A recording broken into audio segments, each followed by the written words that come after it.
This video will contain spoilers from the world and story of Subnautica. Please beware. Now, Planet 4546b definitely has no shortage of absolutely amazing creatures, ranging from predators that are as big as skyscrapers, all the way to the tiniest, smallest glowing creatures that you wouldn't even notice.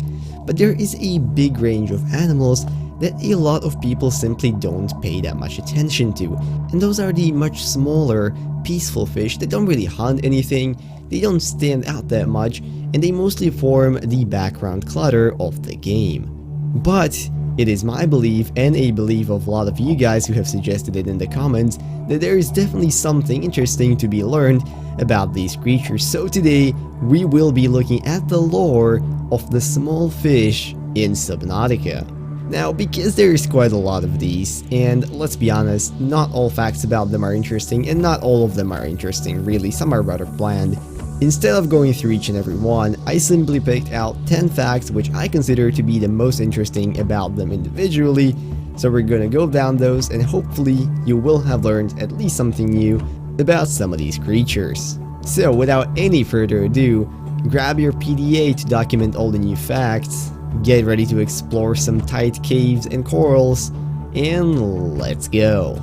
First of all, the Boomerang is a small, boomerang-shaped fish that mostly lives in the safe shallows and can be identified by its blue color and glowing blue tips on its fins. However, what you may not have known is that they actually have a mouthful of surprisingly sharp teeth that these fish use to feed on corals from the bottom of the seabed.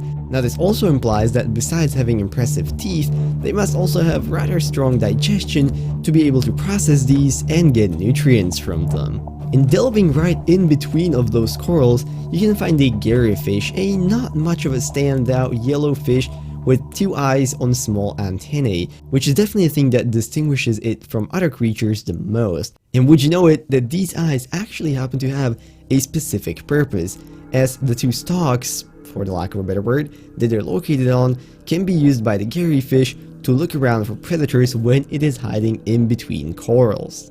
So let's take a trip down these corals and look at something much smaller that lives closer to the seabed, the holefish.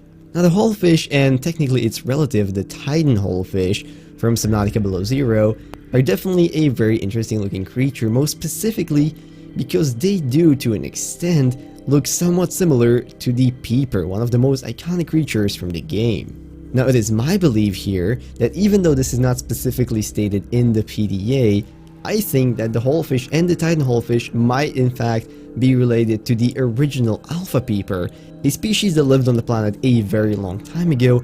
And talking about evolution, let's take a look at an animal that doesn't really seem to have evolved from anything. It's incredibly unique, and that is the hoverfish. And yes, while this yellow and blue creature is unique thanks to its, hover pads, for the lack of a better word, that it uses to swim around, what I really think is interesting is actually something that's pointed out by the wiki, and that is that this fish seems to display way more emotion than any others do, especially if you grab it into your hand. So is it perhaps possible that this fish is simply way more intelligent than a lot of the other species surrounding the area, but it just doesn't really show that much because it's not quite on the level of the cuttlefish? Who knows, but it's definitely possible. And let's move from these safe shallows into somewhere a bit hotter, and when I say a bit, I mean like lava hot, and let's talk about the Magma Ring. Now, visually it is extremely similar to the Boomerang, and it is also similar in description. However, there is a problem. If we were to go from the assumption that it's similar to Boomerang in almost everything, the wiki labels it as a herbivore, but I'm sure some of you have already realized that in the lava lakes, there are no herbs. There are in fact no plants at all. There are not even any corals there, so whatever this thing feeds on, it definitely cannot be the same thing as the regular Boomerang. Alright, enough of that lava zone though, let's go back into the safe shallows and look at something very tiny, something that you might have even missed completely, and that is the Reginald. It is a very small and agile fish, mostly recognizable because of its large glowing pink fin, but what I think is very interesting about it, and that's something that should be pretty obvious from just looking at it, is that it is actually confirmed to be related to the peeper, which by extension means that probably at some point close to the alpha peeper, their two, well, ancestry lines simply split. And talking about split, I am incredibly split on the Spade Fish. What the heck is this thing supposed to be related to? I mean, looking at it from the top, it looks like it is a relative to the cave crawlers perhaps, with the one large eyeball in the middle and all, but at the same time its body resembles some of the rays on the planet. So could it be that this is some crazy distant amalgamation of the two species that simply survives by laying at the bottom and looking up with its one eyeball? Well, who knows? What do you guys think? Because let me tell you what I think. And I think that spinefish look freaking cool. I mean, they look like a dead fish from the outside. And what do you know? Not only do they look that way, they also act that way around predators. That's right, that skeleton marking isn't just for show, because if this fish feels threatened, it will simply pretend to be, well, a dead skeleton on the floor, and I suppose it's kind of effective because their population seems to be frolicking. Though perhaps the bone markings shouldn't get all the credit, because another relative of this fish, the hoopfish, is also doing pretty fine, and it has no markings on it. So what is it then that helps it survive? Well, some would make you believe that it's the antennae on it. Those bright green turquoisey antennae have something about them that makes the PDA tell you to never ever eat them if you decide to cook the fish. Could it be that they're poisonous? Could it be a similar setup like the ones on gasopods because they have that kind of bright color? Who knows, but whatever it is running through them, it's definitely enough to stop most of the predators.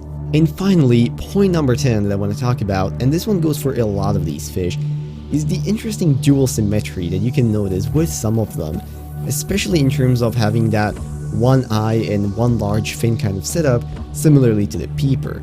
Now this makes me believe that even though for a lot of these fish it's not specifically written in the PDA, I think that the alpha peepers actually back in the day comprised a large majority of the small fish population. Perhaps the planet had way more leviathans than it does now. And so as its bloodline started splitting, sooner or later, these fish kind of came to be and evolved into what they are now. But all I'm trying to say here is that there are probably a lot more connections on the planet between different animals than the PDA would lead you to believe. But with that, I'm gonna end the video, and I hope you guys enjoyed and learned at least something new about the amazing world of Subnautica. If you liked the video, maybe consider leaving a like, commenting, or subscribing. All of those would be very much appreciated. And if there's anything that I missed, or a theory of your own that you would like to cover, maybe an interesting fact about some of the animals I didn't mention, make sure to leave that down in the comments as well. I would very much like to read both of those things. And with that, I'm gonna wish you a beautiful rest of today, and I'll see you in whatever next video I make. Bye bye.